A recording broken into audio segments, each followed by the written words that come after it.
ఒక అందమైన తోటలో ఫ్రూట్స్ అన్నీ కలిసి ఉండేవి, ఫ్రెండ్లీగా ఉండేవి.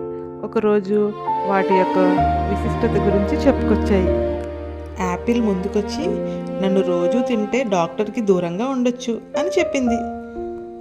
వెంటనే బనానా, అదేంటి, నేను ఎనర్జీ ఇస్తాను, పిల్లలు పరిగెత్తడానికి నేనే కారణం అని చెప్పింది బనానా.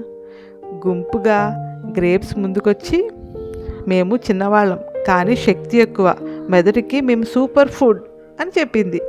ఆగండి ఆగండి అని ఆరెంజ్ ముందుకొచ్చింది. వచ్చి, నేను సి విటమిన్ని, జలుబు దగ్గరికి రానివ్వకుండా చూస్తాను. అందరూ ఒకేసారి మాట్లాడటంతో తోట మొత్తం నవ్వులతో నిండిపోయింది. అప్పుడే ఒక చిన్న బాబు అటుపక్కకు వచ్చాడు. వచ్చి, ఫ్రూట్స్ అన్నీ నాకే కావాలి అని చెప్పి వాటిని మొత్తం ఇంటికి తీసుకెళ్ళిపోయాడు.